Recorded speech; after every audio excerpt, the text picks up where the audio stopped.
कृपालु भगवान श्री कृष्ण ने कहा, मैं तुम्हारे हाथ में एक कुल्हाड़ा दे रहा हूं, उस कुल्हाड़े से तुम काट डालो।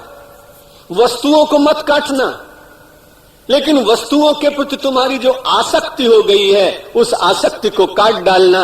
यदि आसक्ति कट गई तो वस्तुएं आपको बांध नहीं पाएंगी।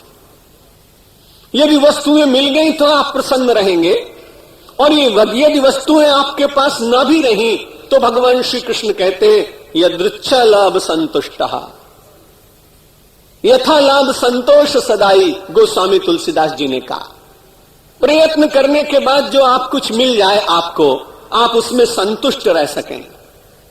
और दूसरी बात, जब वस्तुएं बहुत आ गई व्यक्ति के पास तो उनके प्रति आसक्ति न हो। तो गीता के संदर्भ में एक दूसरा विचार आपको स्मरण रखना पड़ेगा कि असंग शस्त्रेण दृढ़ेन छित्त्वा, उस असंग के शस्त्र के द्वारा इस संसार के मूल को नष्ट करने का प्रयत्न करते समय कुछ करना नहीं पड़ेगा। आभूषण रखिए, भोजन की सामग्री रखिए, बहुत बढ़िया सोफा सेट लाइए, बहुत अच्छा मकान बनाइए, कोई निषेध नहीं। लेकिन जब ये मिले तो उसके बाद केवल एक क्षण के लिए मन में विचार करते हुए कि ये मेरा नहीं, ये किसी का दिया हुआ है। और किसी की दी हुई वस्तु पर व्यक्ति अपना अधिकार नहीं जमाता। मैंने देखा एक गांव में किसी की पुत्री का विवाह था। गरीब आदमी था, लेकिन उसकी मैत्री एक धनी व्यक्ति से थी। वो धनी व्यक्ति के पास गया, उसने कहा मेरी पुत्री का विवाह है। तो उसने कहा चिंता मत करो, कारपेट हमारे यहां से ले जाना, चांदी के बर्तन हमारे यहां से ले जाना, जो जो वस्तुएं तुम्हारे पास न हो मेरे यहां से ले जाना। वो ले गया और एक कागज में लिख लिया। अपने परिवार के लोगों को उसने बड़े प्रेम से कहा, अपनी चीजें कोई खो जाए तो चिंता की बात नहीं, लेकिन जो मैं अपने मित्र से लाया हूं उनकी कोई वस्तु टूटनी नहीं चाहिए, खराब नहीं होनी चाहिए, क्योंकि अपना ये उत्सव पूर्ण हो जाने के बाद उन्हें वापस करना है। वस्तुएं बहुत मूल्यवान थी, लेकिन जो व्यक्ति लाया उसको एक क्षण भी उनके साथ आसक्ति नहीं हुई। मन में बार बार विचार करता रहा कि लाया हूं, किसी की है, वापस करना है। और 6 दिन के बाद आभार पूर्वक उन्हें वापस करके आया। वस्तुओं का उपभोग भी हो गया।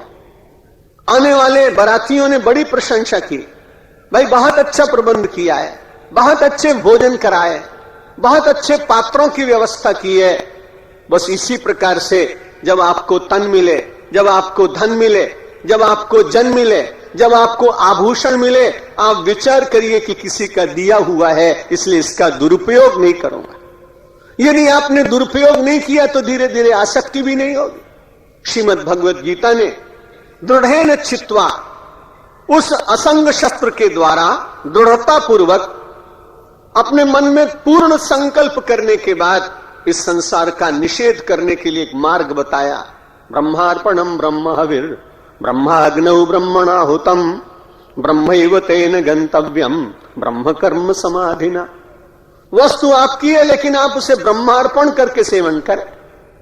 जैसे ही आपने मन में विचार किया कि यह परमात्मा का पदार्थ है, तो उसमें से जितना उचित होगा उतना ही आप सेवन करें। और दूसरी बात, जब परमात्मा का दिया हुआ है तो परमात्मा का बनाया हुआ इस संसार भी, परमात्मा के बनाए हुए वे वनवासी लोग भी हैं जिनके पास कपड़े नहीं, परमात्मा के निर्मित वे विकलांग लोग भी हैं जिनका शरीर टूटा हुआ है, परमात्मा के द्वारा निर्मित वो लोग भी हैं जो अज्ञानी और अशिक्षित हैं और जिनके पास पढ़ने के लिए पुस्तकें नहीं। श्रीमद् भगवत गीता सामाजिक दर्शन भी कराती है। यदि आपके जीवन में अनासक्ति आई और दृढ़तापूर्वक आपने अनासक्ति के कुल्हाड़े से संसार की वासना को और राग को काटने का प्रयत्न किया, तो परिणाम क्या होगा? आपकी बुद्धि का विस्तार होगा।